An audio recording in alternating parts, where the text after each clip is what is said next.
오늘은 성경 마태복음 20장을 보겠습니다. 마태복음 20장.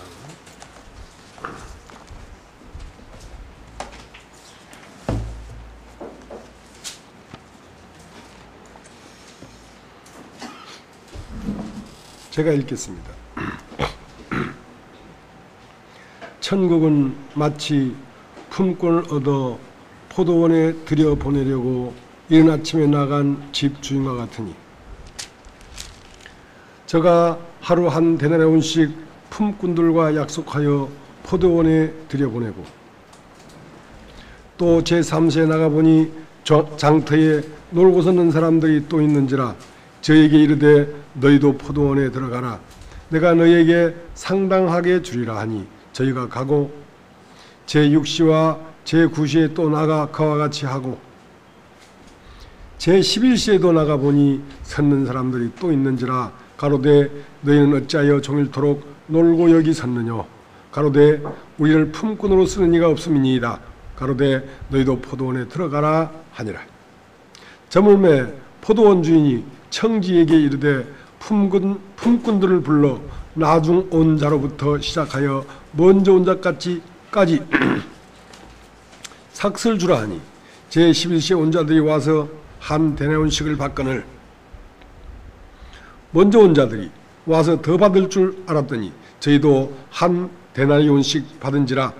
받은 후 집주인을 원망하여 가로되 나중 온 이 사람들은 1시간만 일하였거늘 저희를 종일 수고와 더위를 견딘 우리와 같게 하였나이다.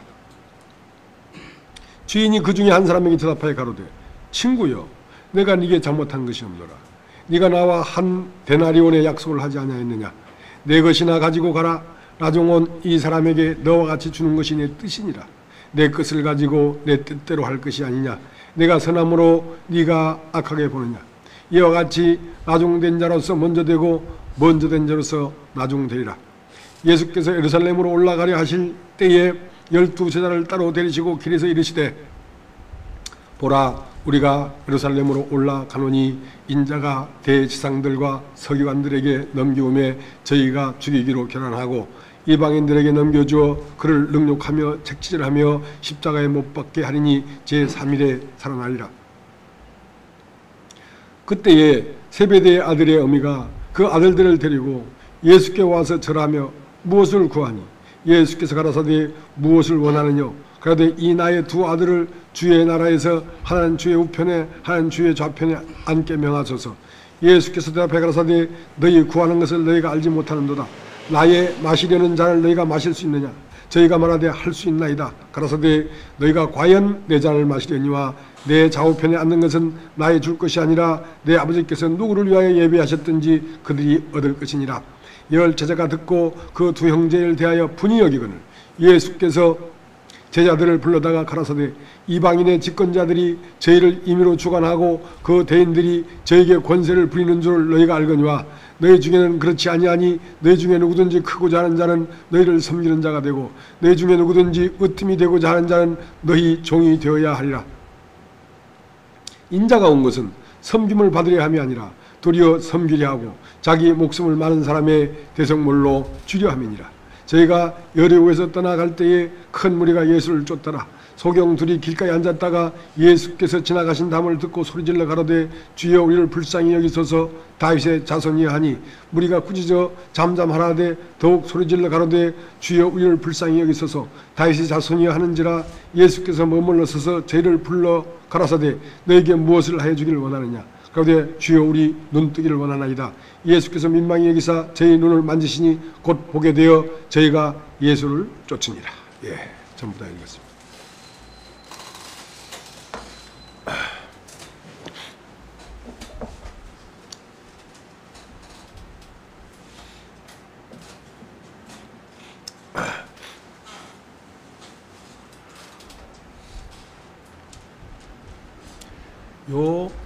우리 예배당 앞에 은행나무가 있는데요. 어느 날 보니까 스크램블 달인지 모르겠습니다. 아마 봄이었습니다. 그 까치 한 쌍이 날아와서 부천히 저 꼭대기에다 집을 짓기 시작해요. 근데 이 온행나무가 저 에베당 쪽에 있는 가지, 큰 가지 두어 개가 말랐어요. 나무가 말랐어요. 근데 까치가 참 기가 막히게 그 가지를, 그 까치 입에 무슨 톱이 있는지 칼이 있는지 딱 갖다 대면 가지가 툭툭 잘려요. 근데 그 물기가 있는 가지는 잘 안 잘리니까 안 자르고 마른 가지를 툭툭 자르더라고. 잘라서 저 꼭대기로 갖고 올라가서 집을 짓기 시작해요. 집을. 근데 이상한 것은 가지를 툭 자르더만은 그 툭 자르고 지금 내가 갖다 놓을 집을 지을 그 자리에 이 가지가 온당한지 그렇지 않은지를 무게로 하는 것 같아요. 탁 잘라서 이렇게 딱 해보고는 탁 버려버려요. 그 이 밑에 가지가 무수히 떨어지더라고. 하고 딱 잘라서 될만하면 쫙 갖고 쫙 올라가서 어디다 딱 집어넣더라고. 하고 가지를 무수히 잘라내더라고요. 하고 나중 되니까 거의 버려. 10개 자르면 하나 정도 갖고 올라가. 그러면서 둘이서 저 멀리 갔다가 오기도 하고 계속 하더만은 어느 날 집이 안 되겠다는 판단을 했는지 그 짓던 집을 다 헝클어 버리더라고요. 헝클어 버리고 다른 데로 날아가 버리더라고요. 그러니까 집을 짓 때 그냥 짓는 것이 아니라 자기가 보금자리를 만들어서 딱 합당하게 될 집을 짓는 것이지 그냥 대충 짓는 게 아니에요. 그래서 집을 짓다가 여기는 내가 안식할 보금자리가 되기에 합당치 않다. 짓다가 이제 여기 정세도 보고 남쪽 북쪽 건물도 보고 모든 걸 봤겠죠. 여기 집을 지어도 아주 합당한 집이 안 되겠다는 결론이 딱 나니까 그 집을 확 파헤쳐 버리고 다른 데로 날아가 버리더라고. 날아가 버리더라고.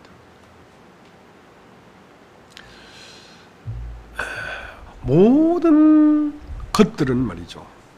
모든 이제 살아있는 동물들 또 곤충들도 무엇을 짓냐면 집을 짓습니다.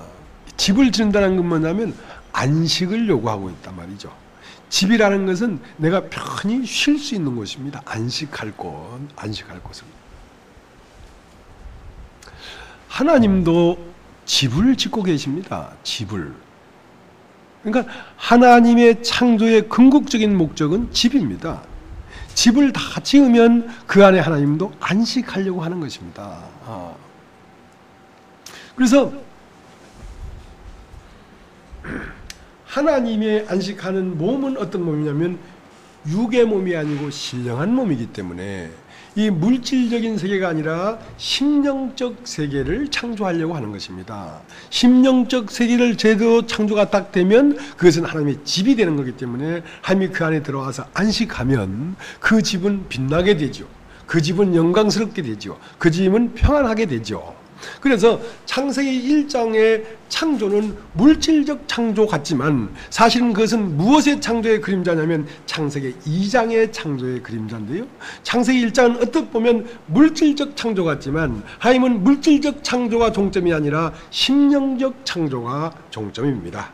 그래서 창세기 1장의 창조를 다시 한번 천지가 창조된 대략이 이러하니라 하고 다시 펼쳐서 기록해 놓은 것이 창세기 2장인데 창세기 2장의 창조는 뭐냐면 아담이 편히 거할 수 있는 하와가 만들어지면 창조가 완성된다. 그러니까 아담이 거할 집이 하와입니다. 그러니까 너는 내 뼈 중 뼈요 살 중에 살이다. 그런다.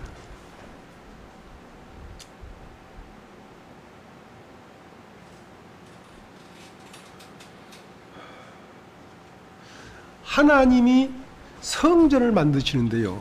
성전을 물론 성막, 성전, 이 교회, 이 모든 것들이 하나님의 집을 표현합니다. 집을. 하나님이 거하실 장소, 집.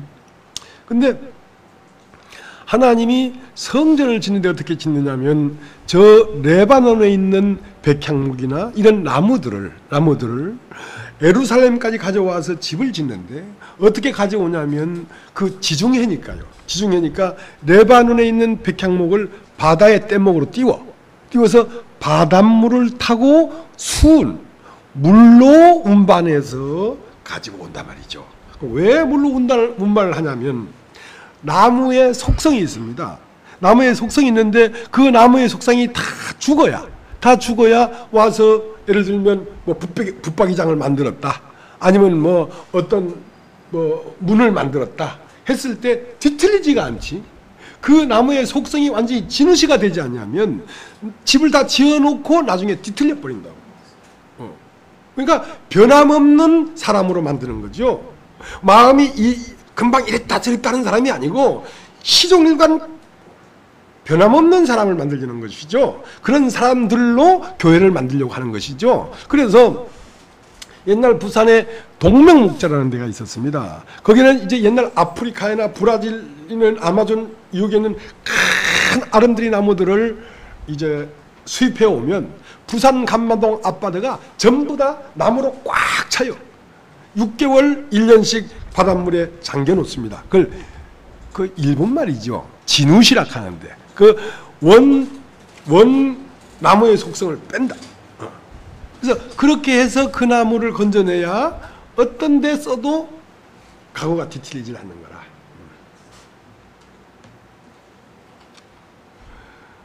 그래서 하나님이 거하실 집을 성전이라고 하기도 하고 교회라고 하기도 하고 때론 가나안 땅이라고도 합니다. 가나안 땅이라고 합니다. 그러면 이제 애굽에 있는 저 은행나무의 가지가 말랐는데 그걸 툭 잘라가지고 집을 짓는데 요 정도 무게면 요 집에 딱 맞겠다 안 맞겠다를 구분해서 안 맞는 건 버리고 딱 맞는 것만 갖다 심는 것처럼 말이죠. 그 하나님이 거하시기에 좋은 재료를 만들어서 성전을 만드는 것이지 그냥 갖다 막 만들 수가 없단 말이에요. 그러니까 애굽에서 이스라엘 백성을 애굽에 난 나무들을 잘라가지고 홍해를 건너게 했단 말입니다. 홍해를 건너게 했단 말입니다. 홍해를 건너서 바로 가나안 땅에 가면 사람들이 뒤틀리니까 사람이 연단되지 않았기 때문에 소리가 나고 집이 뒤틀리니까 그 바다로 순해서 나무를 운반해 왔던 것처럼 사람이 홍해를 건너서 40년이라는 광야를 거쳐야만 가나안에 들어가서 하나님의 집을 짓는 제목이 될 수가 있지, 그 광야를 거치지 않으면 하나님의 집이 되는 제목이 될 수가 없다는 것입니다.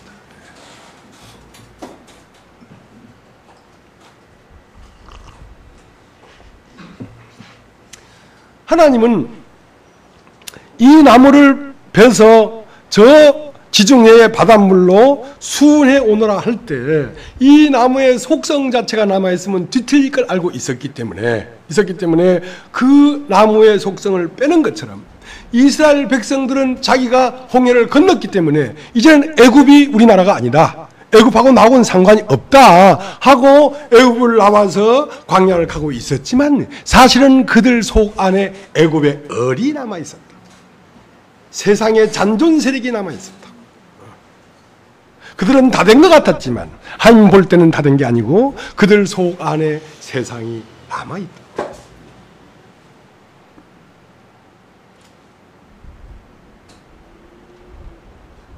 오늘 읽은 이 성경도 천국은 마치 품꾼을 얻어 포도원에 들여 보내려고 이른 아침에 나간 집 주인과 같다. 그러니까 천국이 만들어지려고 하면 맨 먼저는 집 주인의 의지가 있어야 된단 말입니다. 그러니까 이 집을, 가치집을 만들려고 하면 가치가 이 집을 어떻게 지어야 되겠다는 가치의 의지가 있어야 되지 집이 시작되지, 그 의지가 없이는 시작이 안 된단 말입니다. 교회를 형성하고 교회를 만드는 데 있어서 하나님이 어떠한 당신의 몸을 만들어야 되는 의지가 있어서 교회가 시작돼야 되지, 그 하나님의 의지가 없이 인간의 어떤 욕망이나 계획으로 교회가 시작돼서는 안 된단 말입니다. 그래서 천국은 마치 품꾼을 얻어 포도원에 들여 보내려고 이른 아침에 나갔다. 이른 아침에 나간 집 주인과 같은데 여기에는 단어가 4가지가 있습니다. 처음은 품꾼이 있어야 되죠. 이것은 포도원 안에 집 주인이 집을 짓는 재료입니다. 품꾼이. 자, 품꾼을 있어야 되고, 품꾼을 어디로 갖다 놓냐면 포도원에 갖다 놓습니다. 포도원. 그럼 포도원 안에 뭐가 있었냐면 집이 있었습니다. 포도원 주인이라고 하지 않았지 않습니까? 집주인이라고 했지. 포도원 안에 포도원을 관리하는 관리사가 있었는지 창고가 있었는지 모르지만 좌우지간 집이 있었습니다. 품꾼이 있었고 포도원이 있었고 포도원 안에 집이 있었고 집 안에 주인이 있었습니다. 그러면 이 포도원 품꾼들은 어디까지 들어가냐면 그 주인에게까지 들어가야 된다는 것입니다. 포도원에 들어설 뿐 아니라 그 다음은 집 안으로 들어가야 되고 집 안에만 들어갔을 뿐 아니라 집 안에 주인에게까지 들어가서 주인과 하나가 돼버려야 참으로 천국이 이루어지는 것입니다. 그러니까 홍해를 건넜다고 해서 천국이 이루어지는 것이 아니고 홍해를 건너서 진우시가 되는 40년이라고 하는 고난의 세월을 거쳐서 요단을 건너고 요단을 건너만 끝나는 것이 아니라 요단을 건너자마자 예루살렘 성에 들어갈 수 없도록 딱 버티는 그것이 있었으니 그것이 여리고성이라고 하는 것입니다. 여리고성은 요단강을 건넜는데 처음 딱 버티고 서 있는 성입니다. 그것이 뭐냐면 내 속에 남아있는 세상입니다. 내 속에 남아있는 나의 오름입니다. 내 속에 남아있는 나의 세계입니다. 그것이 무너지지 아니하면 베들레헴에 갈 수가 없습니다. 그래서 그 마지막 남은 나의 세계를 등을 돌리고 이스라엘 청년 살몬에게 자기 마음을 주어야지 기생 라합이 여리고를 나오고 베들레헴에 가서 보아스를 낳을 수가 있지. 그러니까 이제 이스라엘 백성들은 애굽에서 어린 양을 잡고 피를 임방에 뿌리고 홍해를 나왔습니다. 이제 이 세상 나의 집은 아니요 저 천국이 내 집이다 하고 아름답게 노래를 부르고 출발했지만 그들 속 안에 세상이 숨어 있었습니다. 숨어 있었습니다. 자, 우리 오늘 읽은 마태복음 20장에 보면 이른 아침에 들어온 자가 있고 3시에 나가보니까 또 사람이 있어서 들어온 자가 있고 6시에도 나가보니까 사람이 또 있고 9시에 나가보니까 또 있고 11시에 나가보니까 또 있는데 이른 아침에 들어온 사람은 사실상 포도 안에 들어왔지만 포도원 밖에서 나를 써주는 사람이 아무도 없다는 이러한 마음이 없습니다. 내가 아침 일찍 당신이 나를 스쿼트 했으니까 이 포도원에 들어왔지만 당신이 스쿼트 하지 않았을지라도 나는 포도원 밖에서 얼마든지 일당받고 일을 할 수 있는 사람이야 하고 포도원 밖이 아직 자기 마음속에 남아있는 사람이라. 그렇기 때문에 뭐가 나옵니까? 원망이 나오죠. 아침 일찍 들어와서 종일 수고하고 일을 한 나와 이제 저녁 5시가 다 돼서 퇴근 시간 다 돼가지고 들어온 저 사람하고 한 대를 꼬같이 주니까 왜 나를 저 사람처럼 대우하냐 이거야. 왜?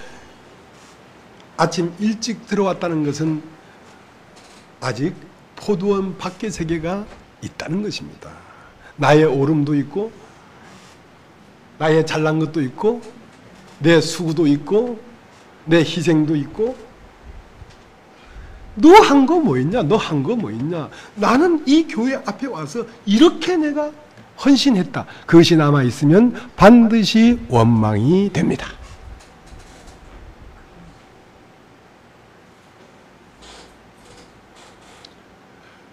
자기 자신은 자기 속 안에 포도원 밖에 있는 것이 밖의 세계가 자기 속에 남아있다고 생각 안 했는데 그런 환경이 딱 돼보니까 포도원 밖에 있는 세계가 자기 속에 있었던 것이 어떻게 표현됐냐면 원망이라는 것으로 표출되었습니다. 원망이라는 것 표출됐다는 말은 자기 속에 세상이 있다는 것입니다. 있다는 것입니다. 자, 우리 구약 민수기 성경 21장을 한번 보겠습니다. 민수기 성경 21장.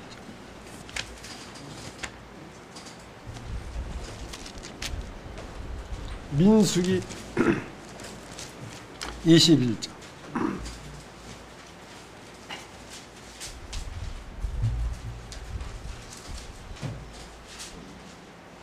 민수기 21장 4절.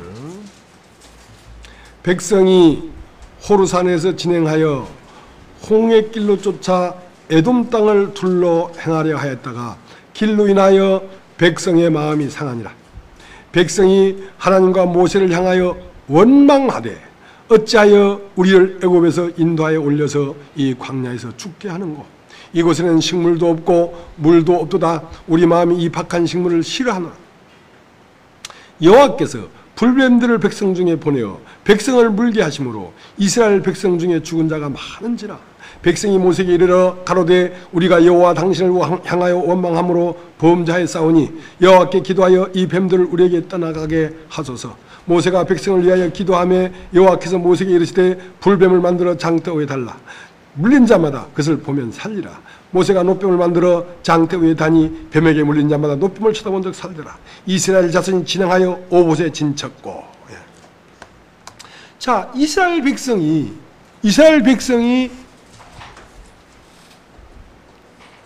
나는 이 길로 이렇게 가고 싶은데 하나님이 그 길로 인도 안 하고 이렇게 둘러 나를 행한단 말이야. 이리로 바로 가면 좋겠는데 왜 길을 이렇게 이끌까? 그러니까 그들이 길로 인하여 마음이 상했단 말입니다. 그럼 하나님은 왜 길을 에돔을 바로 질러가면 되겠는데 에돔을 바로 질러가지 못하게 하고 멀게 돌아가게 하니까 발도 부르트고 물집도 생기고 가다가 돌불에 걸려 넘어지기도 하고 왜 이렇게 힘든 길을 나한테 주는가?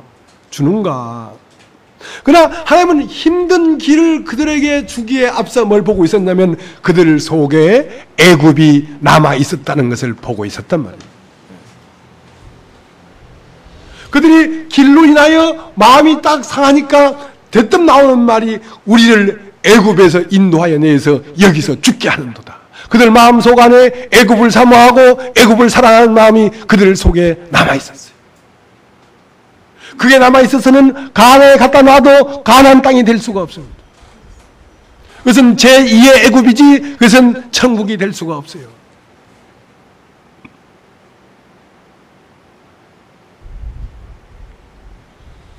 나도 깜짝 놀랐어요. 내가 홍해를 건너온 세월이 언젠데 홍해를 건너오고 주님을 쫓아 어디까지 왔다고 한 세월이 언젠데 어느 날 보니까 내 마음에 세상이 남아있어요. 육신의 소욕이 남아있고 육체의 소욕이 남아있고 욕망의 소욕이 남아있어요. 아 주여 이를 어찌할꼬 나는 내 속에 그런 게 없다고 생각했는데 어떤 사건이 딱 터지니까 그것이 내 속에 있는 것을 발견하게 됐습니다.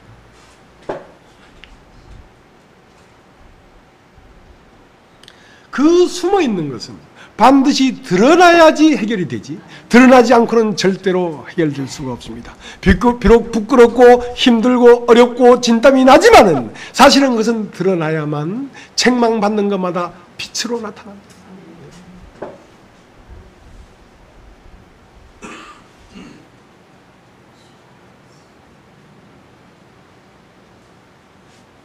그들 속 안에 애굽이 남아있다는 말은 애굽이라는 건 세상인데 내가 너보다 낫다는 것, 내가 너보다 옳다는 것, 나는 그래도 괜찮다는 것, 거기에 누가 서식하냐면 내가 살고 있는데요. 그 내가 누구냐면 바로 마귀가 살고 있어요. 범죄는 누구에게서 나타나느냐? 내가 옳은 사람에게 범죄가 나타나는 것입니다. 할 말이 없는 사람에게는 악한 영이 기거할 수가 없어요. 내 옳음 안에 악한 영이 기거합니다. 난 절대 옳은 것이 없다는 사람 안에는 악한 영이 거기에 머물 수가 없다고. 이상하죠.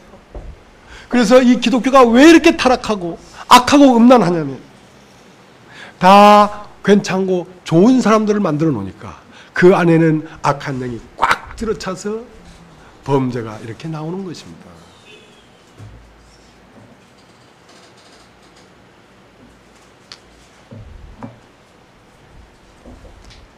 그러니까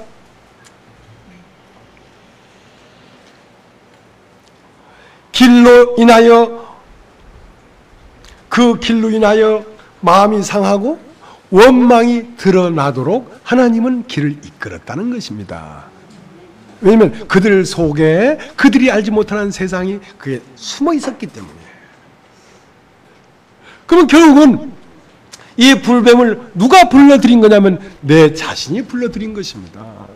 불뱀이 와서 물지 아니하면 이 애굽을 사랑하는 마음을 해결할 수가 없으니까. 내가 불뱀을 불러들인 거라고요. 하나님이 불뱀들을 보냈다는 말은 그 불뱀이 내 속에 있단 말입니다. 내 속에 악하고 음란한 기운이 내 속에 있단 말입니다.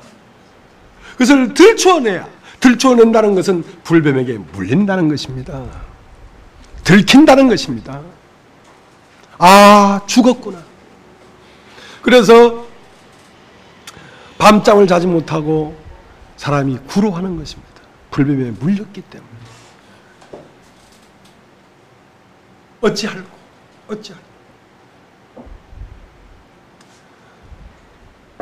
해결책은 내 속에 나를 문 저 불뱀이 내 속에 있다는 걸 시인해야 됩니다.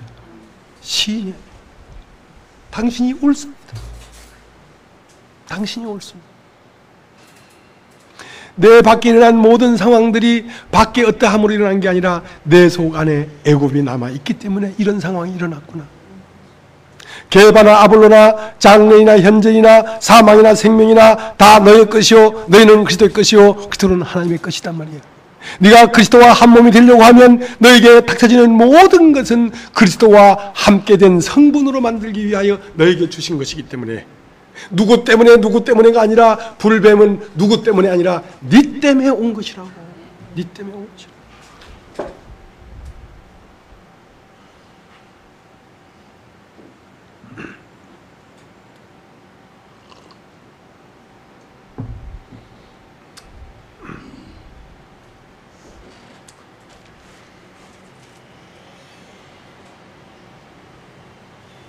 오늘 읽은 마태복음 20장에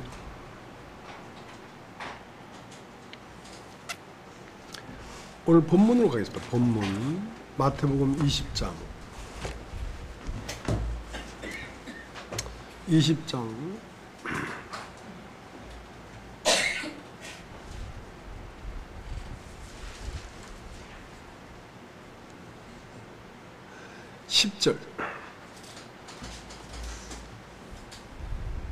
먼저 온 자들이 와서 더 받을 줄 알았더니 저희도 한 데나리온씩 받은지라 받은 후 집주인을 원망하여 가로되. 집주인을 원망하였다.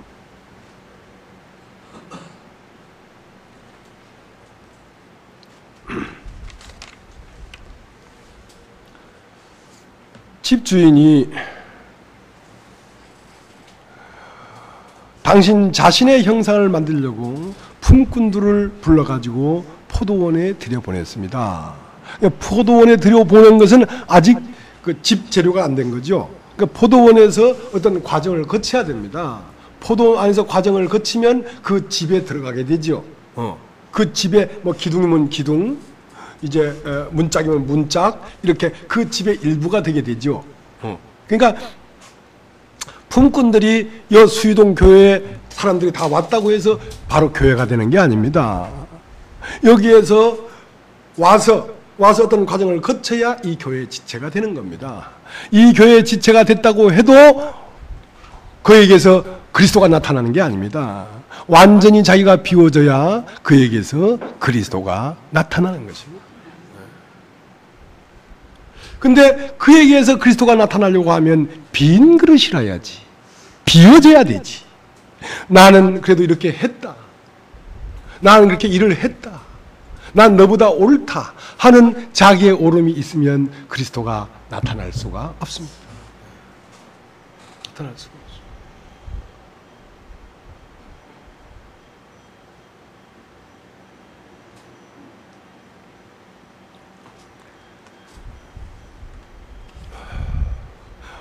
애굽이 남아있기 때문에, 애굽이라는 것은 세상의 욕망이기도 하고 내 자아이기도 하고 내 옳음이기도 합니다.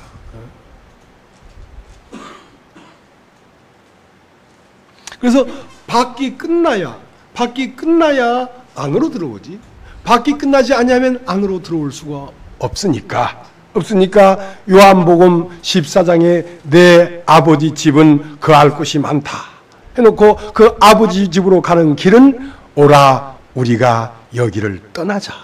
그것이 요한복음 14장 마지막 절입니다. 오라 우리가 여기를 떠나자. 너의 오름에서 떠나라. 네 자신이 남보다 낫다고 하는 생각에서 떠나라. 너라는 존재에서 떠나라. 그게 요한복음 14장 마지막 절인데요. 떠나면 어디로 갑니까? 요한복음 15장 1절로 가지요. 내가 참 포도나무요, 내 아버지는 농부라. 자, 우리 요한복음 15장을 보죠. 요한복음 15장.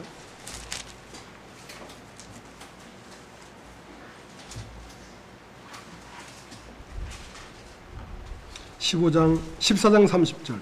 이후에는 내가 너희와 말을 많이 하지 아니하리니 이 세상 임금이 오겠습니다. 그러나 저는 내게 관계할 것이 없으니 오직 내가 아버지를 사랑하는 것과 아버지의 명하신 대로 행하는 것을 세상으로 알게 하려 함이로다. 일어나라 여기를 떠나자 하시니라. 내가 참 포도나무요 내 아버지는 그 농부라. 무릇 내게서 과실을 맺지 아니하는 가지는 아버지께서 이를 제버리시고 무릇 과실을 맺는 가지는 더 과실을 맺게 하려 하여 이를 깨끗게 하시느니라. 너희는 내가 일러준 말로 이미 깨끗하였으니 내 안에 거하라. 나도 너희 안에 거하리라. 그러니까 너희는 내가 일러준 말로 이미 깨끗해졌다. 깨끗해졌다. 홍해를 건너왔다. 그러나 더 열매를 맺기 위해서는 네 속에 숨어있는 애굽을 처리해야 된다. 더 깨끗게 해야 된다. 지금까지는 잘 왔다. 지금까지도 열매다. 그러나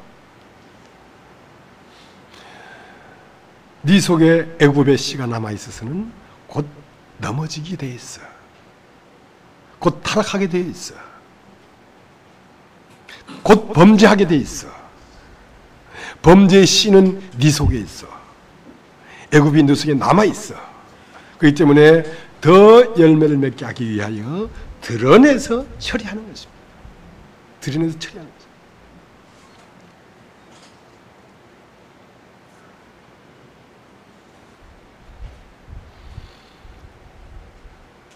여러분,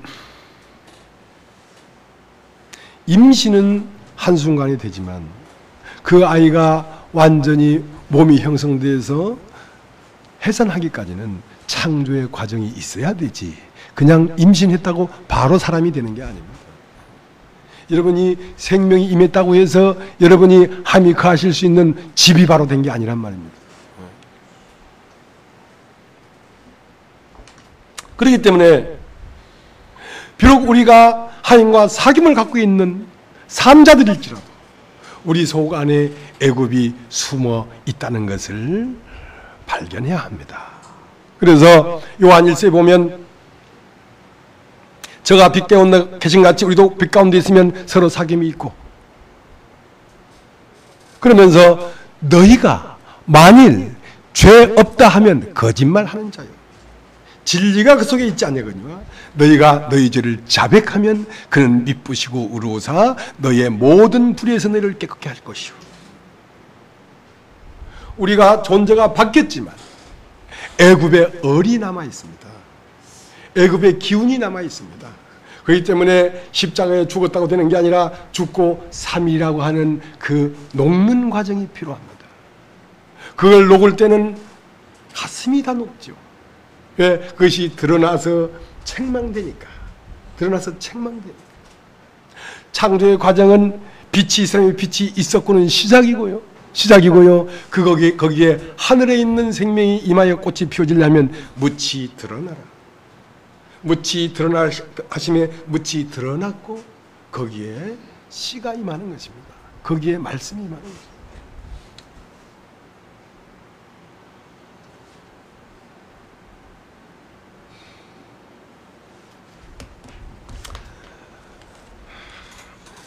이왕 성경을 거뒀으니까요. 요한 1서를 보겠습니다. 요한 1서 1장.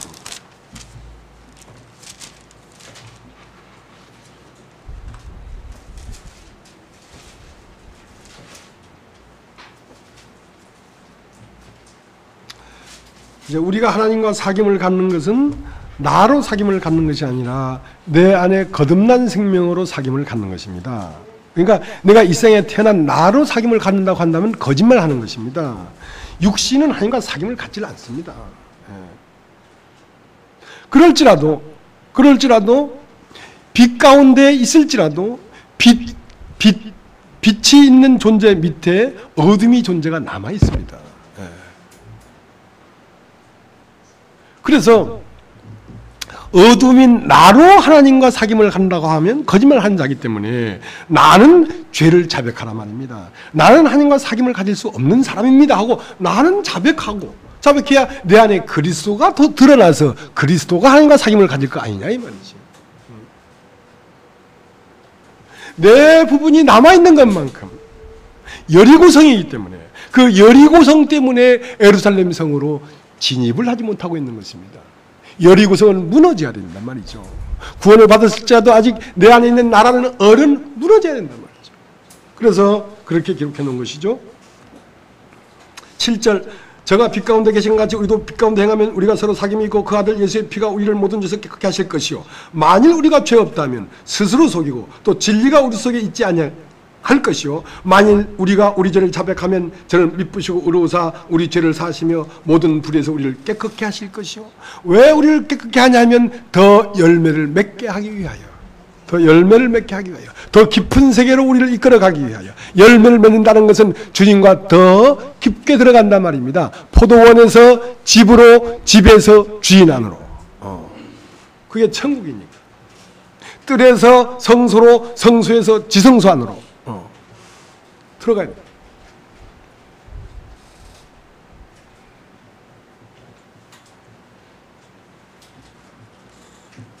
그래서 항상 나는 아니요가 돼야 그는 그리스도가 되지.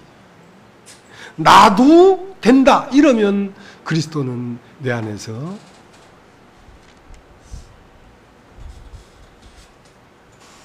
갇혀있고 무덤으로 갇혀버리게 되는 것입니다. 그래서 하나님의 집을 만드는 데 있어서 포도원 밖에 있는 사람들을 들여보내려고 이른 아침에 나간 집주인이 사람들을 데리고 포도원 안으로 들어오셨습니다. 그래서 누구에게 우리는 부름을 받았냐면 포도원 주인이 우리를 불렀어요. 포도원 주인이 우리를 불렀다고. 왜? 당신 자신의 형상이 되게 하기 위하여. 당신 자신의 형상이 되게 하기 위하여. 당신 자신과 하나가 되기 위하여. 포도원에 들여오는 것만이 문제가 아니라 포도원에 들어와서 그 집이 되고 그 집안에서 주인과 하나가 되게 하기 위하여 우리를 불러드렸습니다. 여러분 이 세상 가운데서 하나님의 부름을 입고 이곳에 오신 것입니다. 여러분 우리 히브리서 3장을 한번 보겠습니다. 히브리서 3장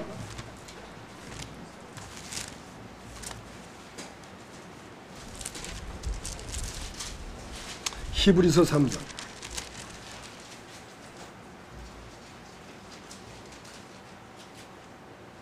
1절 그러므로 함께 하늘의 부르심을 입은 거룩한 형제들아 우리의 믿는 도리 사도이시며 대지상이신 예수를 깊이 생각하라. 저가 자기를 세우신 에게 충성하시기를 모세가 하나님의 온 집에서 한 것 같으니 저는 모세보다 더욱 영광받을 만한 것이 마치 집 지은 자가 그 집보다 더욱 존귀함 같으니라. 집마다 지은 이가 있으니 만물을 지으신 이는 하나님이시라.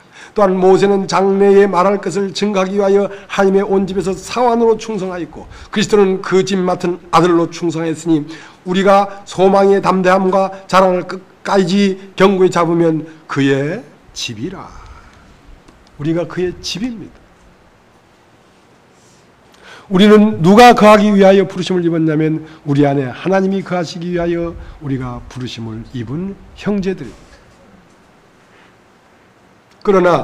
그러나 이 집이 완성되는 데 있어서 내가 완성시킬 수가 없고 그 집 맡은 아들로 말미암아 집이 지어지는 것이지 나로 지어지는 것이 아닙니다. 그래서 그 아들은 곧 그리스도시고 그는 우리의 노정을 하나님이 우리에게 예지하여 준 그 노정을 따라 우리와 함께 길을 가십니다. 이스라엘 백성은 누구와 함께 지금 40년 광야를 걷고 있냐면 모세와 함께 걷고 있습니다. 모세는 어떤 분이냐? 그들 앞서 40년 광야를 미리 걸은 사람입니다. 우리는 누구와 이 세상에 태어나서 사람들에게 버림받고 요단강에서 세를 받으시고 세상을 이기시고 자아를 버리시고 십자가상의 육체까지 버리시고 죽고 부활한 그 영이 우리와 함께 동행하고 있습니다. 우리가 그로 말미암아 그의 집이 지어져 가고 있는 것입니다. 우리의 의지가 아닙니다.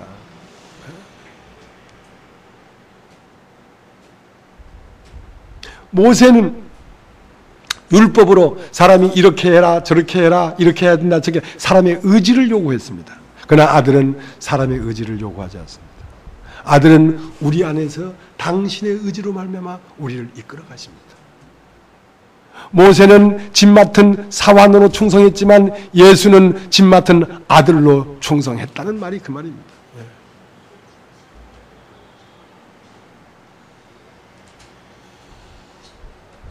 아직 하나님이 온전하고 안식하고 편하게 우리 안에 거하기에 우리는 아직 완전히 지어지지 않았기 때문에 우리가 들춰내지고 책망되어지고 그래서 모세는 모세는 곧 누구냐면 세례 요한입니다. 모세로부터 세례 요한까지는 율법이니까 요한이 뭐라고 했냐면 나는 물로 세례를 주거니와 내 뒤에 오시는 이는 불과 성령으로 너에게 세례를 줄 것이다. 물이란 건 뭐냐면 말씀으로만 이렇게 가야 된다 저렇게 간다는 뭡니까? 교과서적인 것이란 말입니다. 그러나 예수님은 우리 안에 들어와서 불과 성령으로 세례를 준다는 건 뭐냐면 불은 심판하십니다. 우리 속에 남아있는 애굽을 들춰내서 태우십니다. 태운 것만큼 우리 안에 세살을 돋게 하십니다. 나는 계속 태워지고 그는 계속 자라나십니다.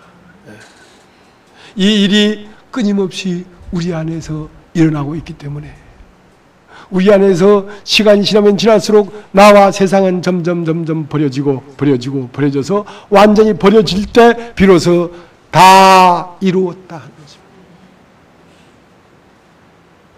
우리가 다 이루어야 될 것은 예수가 이루시는데요. 당신이 걸었던 그 길로 우리를 데려가서 다 이루시는데요. 다 이루는 것은 뭐냐면 우리를 비우는 일입니다.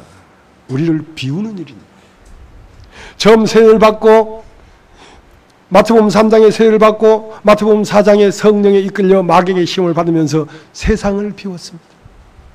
먹음직 보암직 지혜롭게 탐스럽게 보이는 그 세상을 비웠다고. 그러나 그때 다 이루었다 이렇게 말하지 않았어요. 아직도 세상의 얼이 남아있었기 때문에 예수 안에도. 그래서 마태복음 26장에 가서 비로소 나의 원함이 있었습니다. 나의 원대로만 없이고 아버지 원대로 없어서 내 원을 비워야 한다. 나의 원함을 비워야 한다. 그 나의 원함이 다 비워졌습니다. 그래도 다 이루었다 하지 않았습니다. 육체가 남아있었어요. 육체는 육체의 원함이 있습니다. 그 육체마저 십자가에서 버려졌을 때 엘리 엘리 라마 사박단, 거기에서 다 이루었다. 우리는 버려지고 끝나기 위해서 태어났습니다. 우리가 버려지고 끝나야 그가 시작합니다. 다 이루었다. 내가 다 끝나는 것이 비워지는 것이거든. 그러니까 너희는 이 마음을 품으라. 예수 그리스도의 마음이니 그는 하나님의 본체시나 동등됨을 여길 것으로 여기지 아니하고 이 낮고 낮은 자리까지 종의 형체를 입어 남을 나보다 낮게 여기고 남을 나보다 낮게 여기고 모든 사람을 섬기기 위하여 왔다.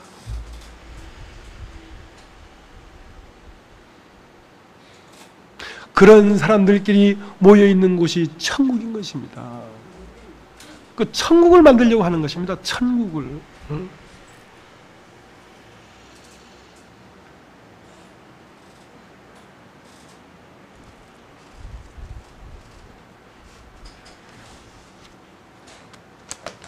그래서 그 예수의 영이 우리를 당신의 걸었던 길로 이끌어가는데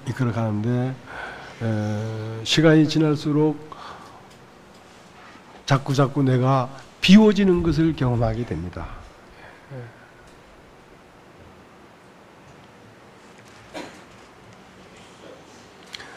모든 것이 버려지고 누구만 남은 자, 이 우주에서 가장 낮고 낮은 자만 남아있는 자, 그에게서 바로 하나님이 나타나십니다. 은과 금은 내게 없거니와 내게 있는 것으로 내게 주노니 나사렛 예수 그리스도의 이름으로 걸으라. 베드로는 은과 금이 없었습니다. 은과 금이라는 것은 자기의 소유가 없었다. 자기의 오름도 없었고 자기의 잘난 것도 없었고 자기의 소유가 없었습니다. 그렇지만 거기에는 딱 하나밖에 없었어요. 예수 그리스도의 이름밖에 없었어요. 내게 있는 것으로 네게 주노니 일어나 걸어라. 그러니까 예수 외에 아무것도 없기 때문에 그에게서 예수가 나타날 수밖에 없었다는 것입니다. 말씀이 나타날 수밖에 없었다는 것입니다.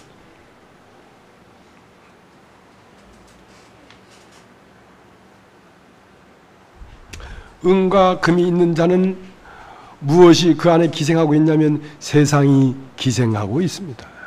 그는 하나님을 믿는 것이 아니라 자기의 은과 금을 믿고 있습니다. 사실은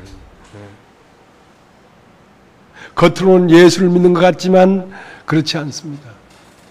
자기의 소유를 믿고 있습니다.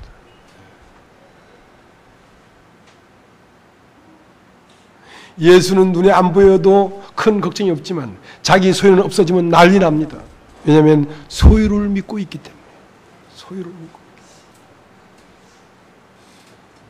거짓말할 수가 없습니다. 우리는 사람 앞에 살았기 때문에, 사람 앞에 살았기 때문에 사람을 비교했습니다.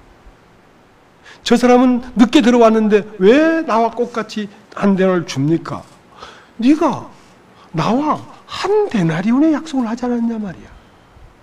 우리는 주님과 나만의 관계 앞에 있어야 되지 옆을 바라봐서는 안 됩니다. 주님과 나만 있는 거예요. 주님과 나만이 있는 사람은 거짓말할 수가 없습니다. 불꽃 같은 눈으로 나를 보고 있는데 하나님 앞에 없고 사람 앞에 있기 때문에 거짓말을 할 수 있습니다. 하나님 앞에 있는 사람은 거짓말할 수가 없어요. 진실한 사람은 하나님 앞에 있는 사람이고 거짓된 사람은 사람 앞에 있는 사람입니다. 왜 거짓되냐? 사람을 속일 수 있습니까? 그러나 하나님은 속일 수가 없어요.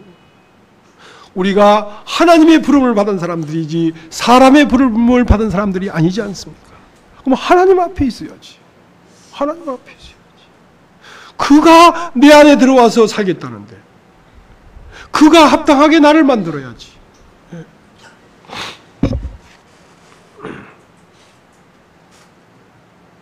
로마서 4장을 보겠습니다. 로마서 4장.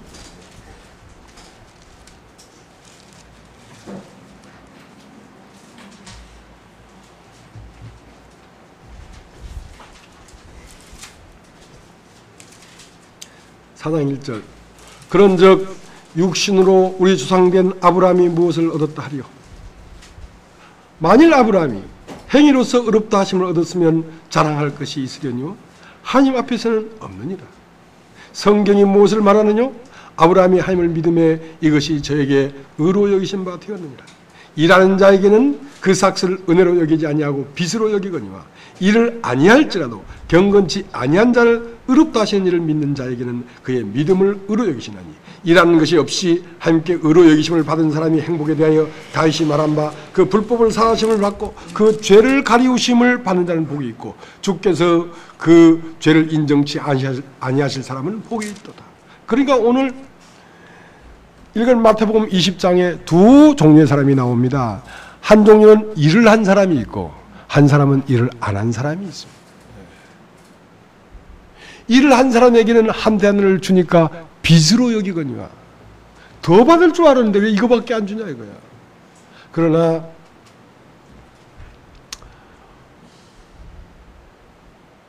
지금 인력시장에 나가서 품꾼이라는 것은 정규직 사원이 아닙니다. 하루 일당쟁이란 말입니다. 오늘 가서 잘 보이면 뭐 이렇게 세면 일을 하든지 아니면 흙 파는 일을 하든지 하루 일을 해서 그날 일당을 받아와야 삽니다.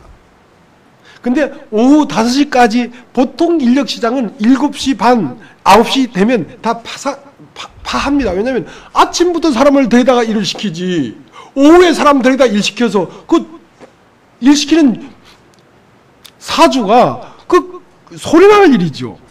근데 이 사람이 11시까지 그 인력시장에 남아 있었다는 것은 오늘 내가 일당을 받아가지 아니하면 살 수가 없는 사람입니다. 꼭 오늘 하루 일당을 받아가야 되는데 혹시나 해서 오후 5시까지 기다려봤지만 너 왜 이 시장에 종일토록 놀고 섰느냐? 쓰는 이가 없습니다. 자기는 하루 일당을 벌을 만한 능력이 없는 사람이었습니다. 자기의 가능성이 없는 사람이었습니다. 이 포도원 주인은 일을 시키려고 포도원에 들어가라는 게 아닙니다. 들어가라. 들어가기만 하면 한 데나리온 주마. 한 데나리온은 예수의 생명입니다. 하나님의 생명입니다. 하나님의 생명으로 너와 내가 하나가 되자는 겁니다. 내 생명을 너한테 줄 테니까 너와 내가 하나가 되자. 생명으로 하나가 되자는 겁니다.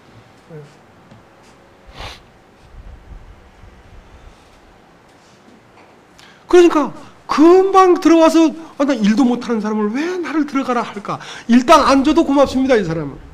왜냐하면 한 번도 누구한테 부름 받아본 적이 없는 사람입니다. 세상에 버림받은 사람입니다. 양이 100마리 중에 한 마리 잃어버린 양입니다. 자기 이름을 누가 불러준 적도 없습니다. 세상에 살면서 이쁘다 소리 한 번 들어보지도 못한 사람입니다. 이 사람은. 들어와라. 딱 들어가서 일을 막 하려고 하는데 땡땡 종치는 거야. 작업 끝. 아무도 일을 한 게 없습니다. 그러니까 한 데나리온을 탁 주더라 이 말이야. 그러니까 이상하잖아요. 일도 안 했는데 한 데나리온을 주니까. 그래서 그 한 데나리온 속에 뭘 발견했냐면 집주인의 마음을 발견했습니다. 돈을 줄 이유가 없잖아요. 일도 안 했는데. 이분은 나를 사랑했구나. 이분은 나를 사랑했구나. 나를 불쌍하게 생각했구나. 그래서 그 한 데나리온을 빚으로 여기지 아니하고 은혜로 여겼단 말입니다. 일을 하는 자는 그 삭슬을 은혜로 여기지 아니하고 빚으로 여기거니와 일을 아니할지라도 경건치 아니한 자를 의롭다 하시는 이를 믿는 자는 그 믿음을 의로 여긴다. 그 믿음을 의로 여긴다.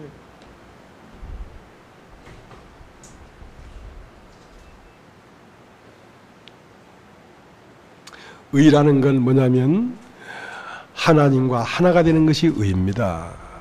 죄는 뭐냐면 하나님과 둘 된 것이 죄입니다.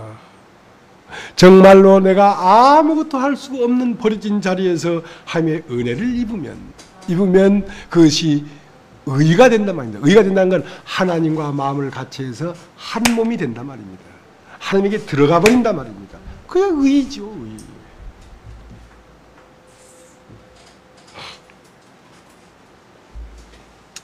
그런데 처음 나온 사람은 하나님의 말씀을 듣지 못합니다. 처음 나온 사람은 누구냐면 가인입니다. 가인은 육신입니다. 육신. 그 다음에 나온 사람이 아벨인데 그것이 영입니다. 영은 복음을 듣고 육신은 복음을 듣지 못합니다.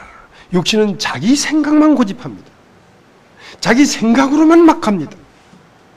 그래서 그 아버지 아담이 하나님 앞에 범죄를 해서 죽게 되었을 때 하나님이 그 아담과 하와를 위하여 한 마리의 양을 잡아서 가죽옷을 지어 입혀주는 걸 보면서 내 행위로 무화과나무 잎을 엮어 치마를 했어도 가리울 수가 없었는데 벌거벗어서 두려워 떨고 있을 그때에 나를 불러다가 하나님께서 한 마리의 양을 잡아서 가죽을 벗겨서 그 가죽으로 나를 감싸주더라. 너희들도 잘 들어라. 너희의 행위나 일하는 것으로 너희가 의를 이룰 수가 없다. 이를 아니할자도 경건치 아니한 자를 의롭다 하시는 그 한 데나리온의 사랑을 발견해야지 네가 가죽옷을 입을 수가 있지. 그 한 데나리온의 사랑은 언제 일을 한 자는 발견할 수가 없어. 일을 하지 아니할지라도 한 데나리온을 받는 그 사람이 한 데나리온 속에 있는 그 주인의 마음을 발견할 수가 있는 거라. 그렇기 때문에 너희의 잘난 거, 훌륭한 거 땅의 소산으로 들고 나가지 말고 이 어린 양 한 마리가 죽어서 너를 감싸준다는 그 어린 양과 그 기름을 받아들여서 그것과 함께 나가야 된다. 그 복음을 전했다고. 아담은 가인과 아벨에게. 그러나 가인은 들을 수가 없었어요. 왜냐하면 첫사람이었기 때문에. 육신은 뭐냐면 자기의 옳은 사람이 육신입니다. 자기의 오름이 있는 사람이 육신이라고. 영은 뭐냐? 자기의 오름이 없는 사람이 영이라고. 그렇게 말을 했는데 아벨은 믿음으로 하나님 앞에 나갔다 그랬어요. 믿음은 어떻게 생깁니까? 들음으로 생기죠. 아벨은 들었고 가인은 듣지 못했어요. 자기 생각에 쌓여서. 그래서 가인은 땅의 소산으로 하나님 앞에 나갔고 아벨은 양의 첫 새끼와 그 기름으로 나갔더니 가인과 그 제물은 연락하지 않았으나 아벨과 그 제물은 연락하니까 가인이 심히 분하여 안색이 변하여 하나님을 원망했단 말입니다. 왜냐하면 일찍 들어온 사람이기 때문에, 일을 한 사람이기 때문에. 나는 땅의 소산, 나에게서 어떤 아름다운 것이 나왔단 말입니다. 나에게서 옳은 것이 나왔단 말입니다. 그러니까 아벨을 무시할 수밖에 없었어요. 저거 하나님 아버지 감사합니다. 난 저 세례와 같이 토색하지 않냐고 불의하지 않냐고 음욕을 품지 않았습니다. 난 이렇게 깨끗하게 살았습니다. 하니까 하나님께서 성전에서 고개를 들어 하늘을 우러볼 수 없어서 가슴을 치고 있는 죄인은 받으시고 자기가 의롭다고 하는 바이세는 버려버렸다. 가인을 받지 않았어요. 자기의 옳은 것이 있기 때문에 받지 않았어요.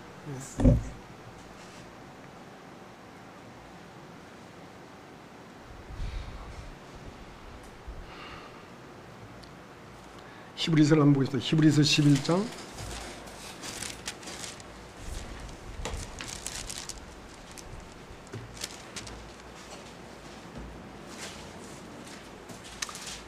11장 4절.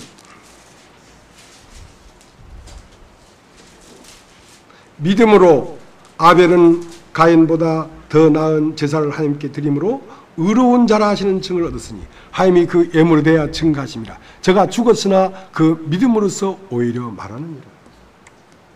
저가 죽었으나 오히려 그 믿음으로써 말을 하고 있다고. 죽은 건 누굽니까? 아벨이라는 이름이 죽었단 말입니다. 세상에 태어난 사람이 죽었단 말입니다. 그러니까 그 안에 그리스도가 말을 하는 겁니다. 그러니까 믿음이라는 건 영이라는 뜻입니다. 영으로 말을 한단 말입니다. 그러니까 그는 그리스도와 함께 죽었고 그와 함께 살았지요. 그러니까 양의 첫 새끼와 그 기름은 예수 그리스도의 죽으심과 부활하신 기름, 성령이란 말입니다. 양의 첫 새끼와 그 기름과 자기 자신과 동일시했기 때문에 이는 그와 함께 죽었고 그와 함께 부활했단 말입니다. 이제 그는 나를 말하는 게 아니라 그 안에 그리스도가 말을 하는 것입니다. 그러나 그가 죽었으나 오히려 믿음으로 말을 하고 있다. 어떻게 믿음이 생겼습니까? 들었으니까 믿음이 생겼지. 믿음은 들으면서 난다고 했는데.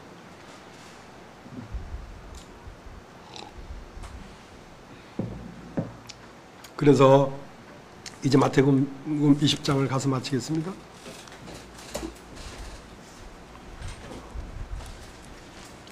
마태복음 20장 17절 16절 이와 같이 나중된 자로서 먼저 되고 먼저 된 자로서 나중되리라. 예수께서 예루살렘으로 올라가려 하실 때에 12제자를 따로 데리시고 길에서 이르시되 보라 우리가 예루살렘으로 올라가노니 인자가 지상들과 서기관들에게 넘기움에 저희가 죽이기로 결단하고 이방인들에게 넘겨주어 그를 능욕하며 책질하며 십자가에 못 박게 하리니 제3일에 살아나리라. 자, 그러니까 먼저 된 자는 홍해를 건넌 자입니다. 건넌 자입니다. 그러나 나중된 자는 홍해를 건넜지만 마음 안에 세상에 여운이 남아있는 그것이 제거됐을 때 비로소 됐다고 하는 것입니다. 됐다. 비로소 가난이 됐다. 하나님이 거하기에 편한 마음이 됐다라고 하는 것입니다. 그러면 그 가난이 되려고 하면 예수께서 죽으시고 3일 동안 옥에 있어야 된다고. 그 옥이 40년이라고 하는 광야입니다. 그 옥이 나무를 저 레바논에서 바닷길로 수운해서 와서 성전을 짓는 것입니다.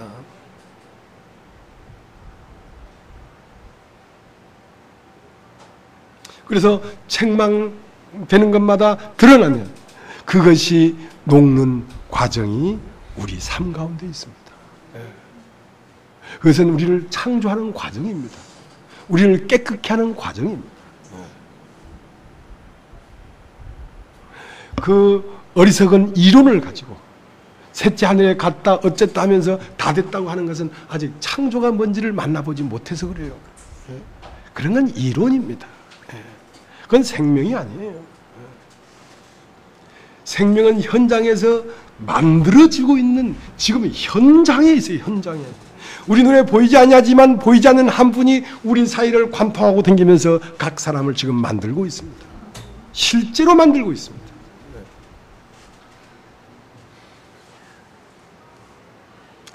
이러한 말씀을 전하고 있는데 이제 그 20절을 보겠습니다. 20절. 그때에 세베대의 아들이 어미가 그 아들들을 데리고 예수께 와서 절하며 무엇을 구하니 예수께서 가라사대 무엇을 원하느냐 가라사대 나의 두 아들을 주의 나라에서 하나는 주의 우편에 하나는 주의 좌편에 앉게 명하소서. 20절 그때에 한번 따라 보시겠습니까? 그때에 이런 말씀을 하고 있는데 이 말씀을 하고 있는데 이 말씀을 전하고 있는 현장에서 누가 크겠냐 이거야. 기적이 하고 있으니 이거 참 답답한 일이죠. 들어도 듣지를 못하는 거야. 들어도 듣지를 못하는 거야. 육신은 그런 거예요. 육신은 그런 거예요. 이 말씀을 듣고 있으면서 옆에 보면서 저것이 똑바로 듣고 있나 안 듣고 있나 옆을 보고 있잖아요. 참. 그래서 코미디가 하도 기가 막히니까 얼마나 어이가 없었으면 코미디가 나오겠습니까? 코미디는 코가 맹해진다 이 말입니다. 하고 있는데 그 코미디 나오지 않습니까? 말하고 있는데 참 기가 막힐 노릇이죠. 들어도 듣지를 못한다. 들어도 듣지.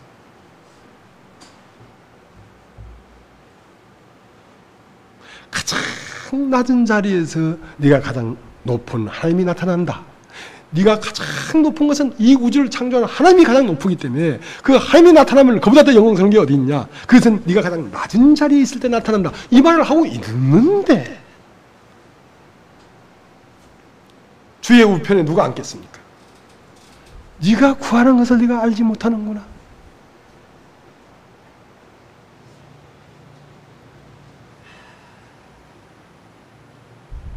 (29절) 28절 27절. 내 중에 누구든지 으뜸이 되고자 하는 자는 너희 종이 되어야 하리라. 인자가 온 것은 섬김을 받으려 함이 아니라 도리어 섬기려 하고 자기 목숨을 많은 사람이 대속물로 내려 주려 함이니라. 저희가 여리고에서 떠나 갈 때에 큰 무리가 예수를 쫓더라. 소경 둘이 길가에 앉았다가 예수께서 지나가신 다음을 듣고 소리질러 가로되 주여 우리를 불쌍히 여기소서 다시 자세히 하니. 자, 그러니까 너희 중에 누구든지 으뜸이 되고자 하면 가장 밑에 들어가야 될 것이다. 그렇게 되면 너에게 뭐가 온다? 평안이 온다고. 안식이 온다고. 그 안식이 뭐냐면 여리고를 벗어나는 거라고. 지금 그 다음 나오는 단락에 여리고가 나오지 않습니까?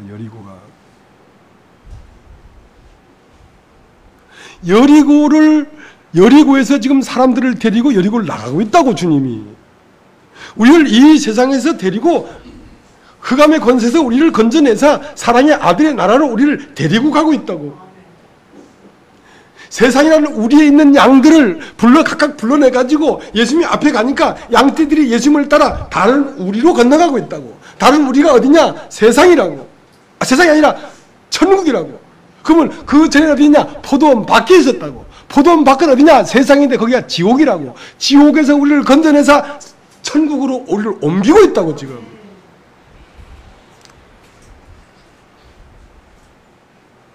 옮기고 있는데 눈을 못 뜨니까 여리고를 벗어나고 싶어도 벗어나질 못하는 거죠. 자기의 환난과 자기의 불안과 자기의 무거운 짐에서 벗어나질 못하고 있죠. 왜? 눈이 소경이기 때문에 그렇습니다. 눈이 소경이기 때문에 벗어나고 싶어도 벗어나지지가 않아요. 왜? 그 눈이 어둡단 말이야. 그래서 눈을 띄려고 하면 뭘 알아야 되냐면 소경이 소경인 줄을 알아야 된다. 아, 내가 눈을 못 뜬 사람인 걸 알아야 된다.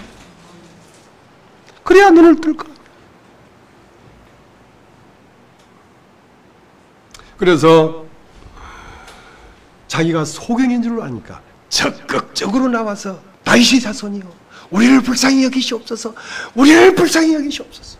그러니까 불쌍히 여기서 눈을 만지니 곧 보게 되어 예수를 따라 여리고를 벗어나더라. 여리고를 벗어나면 어디겠습니까? 여리고를 벗어나면 어디긴 어디야? 예루살렘이지.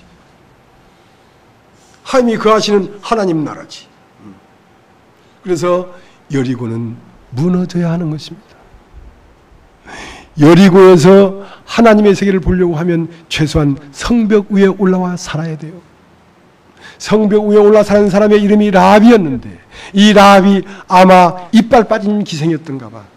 젊은 날은 여리고 성 안에서 요정 아니면 양주 파는데 그런 데서 짓을 했겠지.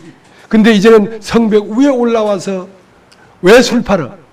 이제 군부대는 보통 아가씨 평균 나이가 53세야. 조금 언니는 이빨이 빠졌어. 한자가시야. 왜? 젊은 시절 다 보내고 인생 막장이야. 그래서 성벽 위에 올라왔다고. 성벽 위에 올라오니까 성 안도 보이고 성 밖도 보이는 거야.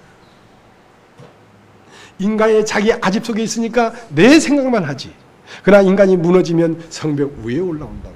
성벽 위에 올라오면 내 생각 밖의 세계도 한번 보는 거야. 저 성벽 저 멀리서 뽀얀 먼지가 일어나는데 저 웬 먼지요? 아이고 이 여자 이거 모르는구나. 이스라엘 백성이 지금 여리고를 향해 쳐들어오고 있지 않습니까? 하는 이 여리고 밖에 또 다른 세계를 보게 된 거예요.